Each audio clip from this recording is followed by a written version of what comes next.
হয়, আমি জখলাবন্ধা গাঁও পঞ্চায়তৰ অধীনত আমি গাঁও পঞ্চায়তৰ সভানেত্ৰী বৰ্ণালী দাসৰ উদ্যোগত আমি যি 10টা ৱাৰ্ডত প্ৰাথমিক চকু পৰীক্ষা আৰম্ভ কৰিবলৈ তেওঁ আমাক আহ্বান জনাইছিলে, সেই তেখেতক আমি অশেষ ধন্যবাদ জ্ঞাপন কৰিছোঁ। গাঁৱত বহুত দুখীয়া নিচলা লোক থাকে, তেওঁলোকৰ চকুৰ সমস্যা থাকে।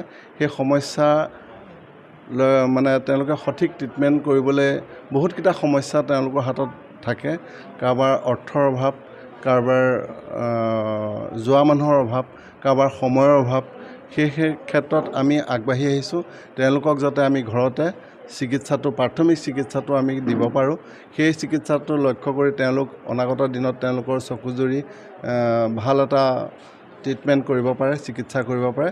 সেই উদ্দেশ্যৰ আগত ৰাখি আজি এই চিকিৎসা শিবিৰ আৰম্ভ। বিভিন্ন বৃদ্ধ লোকসকল অহা দেখিবলৈ পোৱা গৈছে।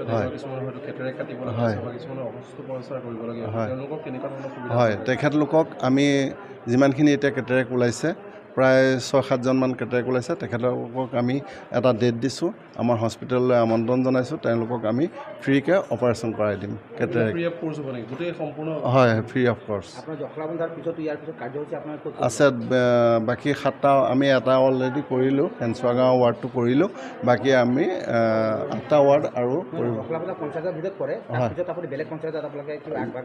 আগভাগ এতিয়া বৰ্তমান যোগাযোগ কৰা নাই, যদি পাৰোঁ যোগাযোগ কৰি পেলাই আমি যাবলৈ চেষ্টা কৰিম। হয়, আমি জখলাবন্ধা গাঁও পঞ্চায়তৰ অধীনত আমি গাঁও পঞ্চায়তৰ সভানেত্ৰী বৰ্ণালী দাসৰ উদ্যোগত আমি যি 10টা ৱাৰ্ডত প্ৰাথমিক চকু পৰীক্ষা আৰম্ভ কৰিবলৈ তেওঁ আমাক আহ্বান জনাইছিলে, সেই তেখেতক আমি অশেষ ধন্যবাদ জ্ঞাপন কৰিছোঁ। গাঁৱত বহুত দুখীয়া নিচলা লোক থাকে, তেওঁলোকৰ চকুৰ সমস্যা থাকে।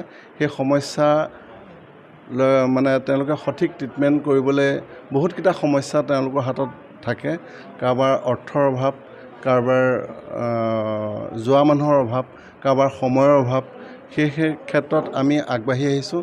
তেওঁলোকক যাতে আমি ঘৰতে প্ৰাথমিক চিকিৎসাটো আমি দিব পাৰোঁ, সেই চিকিৎসাটো লক্ষ্য কৰি তেওঁলোক অনাগত দিনত তেওঁলোকৰ চকুজুৰি ভাল এটা ট্ৰিটমেণ্ট কৰিব পাৰে, চিকিৎসা কৰিব পাৰে। সেই উদ্দেশ্যৰ আগত ৰাখি আজি এই চিকিৎসা শিবিৰ আৰম্ভ। বিভিন্ন বৃদ্ধ লোকসকল অহা দেখিবলৈ পোৱা গৈছে। কিছুমান হয়তো কেটেৰেক্ট কাটিবলগীয়া হৈছে, কিছুমানে অস্ত্ৰোপচাৰ কৰিবলগীয়া হৈছে। তেওঁলোকক কেনেকুৱা ধৰণৰ সুবিধা? হয়, তেখেতলোকক আমি যিমানখিনি এতিয়া কেটেৰেক্ট ওলাইছে, প্ৰায় 6-7জনমান কেটেৰেক্ট ওলাইছে। তেখেতলোকক আমি এটা ডেট দিছোঁ, আমাৰ হস্পিটেললৈ আমন্ত্ৰণ জনাইছোঁ। তেওঁলোকক আমি ফ্ৰীকৈ অপাৰেশ্যন কৰাই দিম। কেটেৰেক্ট হয়, ফ্ৰী অফ কৰ্চ আছে। বাকী 7টা আমি এটা অলৰেডি কৰিলোঁ, হেঞ্চুৱা গাঁও ৱাৰ্ডটো কৰিলোঁ। বাকী আমি 8টা ৱাৰ্ড আৰু কৰিব। আগভাগ এতিয়া বৰ্তমান যোগাযোগ কৰা নাই, যদি পাৰোঁ যোগাযোগ কৰি পেলাই আমি যাবলৈ চেষ্টা কৰিম।